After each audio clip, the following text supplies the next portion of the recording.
যে আমার এখানকার নারী কর্মীকে এক জায়গায় বাড়ি থেকে বের করে দেওয়া হয়েছে। বিভিন্ন জায়গায় তারা ভয় দেখাচ্ছে, ভোট কেন্দ্রে যেও না, ভোট গেলে এই হবে সেই হবে, আমার দল ক্ষমতায় যাবে, তখন তোমরা কোথায় যাবে ইত্যাদি ভয় দেখাচ্ছে। আমি আমাদের কর্মীদেরকে বলেছি, প্রশাসনকে বলেছি, প্রশাসন মোকাবেলা করবে ইনশাল্লাহ। প্রশাসন যদি ব্যর্থ হয়, আমার যুব শক্তি তার মোকাবেলা করার যথেষ্ট। আগে বলেছি ভাই, আমি 14 বছর জেল খেটে বের হয়েছি, 80 দণ্ড থেকে এবং আমি বের হয়ে আমাদের 11 পক্ষ থেকে প্রার্থী করা হয়। আমি সে ঘোষণা শুরু করেছি। আমি এখান থেকে দেখতে পাচ্ছি যে অনেক জায়গায় একটা বিশেষ দল তারা পরাজয় অনুভব করে আমাদের নারী কর্মীর মধ্যে হামলা করা হচ্ছে, অত্যন্ত ন্যাক্কারজনক। এই নিন্দা করা ভাষা আমার নাই। যারা নারী স্বাধীনতার কথা বলে, তারা নারীদেরকে হেনস্থা করা, এটা কোন স্বাধীনতা?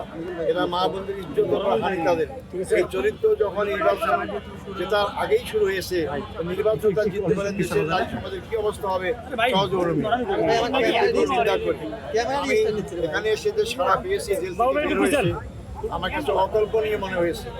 বিশেষ করে নারী বোনদের যে সাড়া পেয়েছি, এবং আজকে যুব সমাজের শুরু র্যালি আজকে, এটা আমার জামাত ইসলামী র্যালি না, শুধু যুব সম্প্রদায়ের। আপনারা দেখেছেন হাজার হাজার যুবকরা আমার মিছিলে অংশগ্রহণ করেছে, এবং এই যুবকরাই আজকে পরিবর্তন চায়। কারণ দেশটাকে 24 সালে 5 আগস্ট তারাই পরিবর্তন করেছে।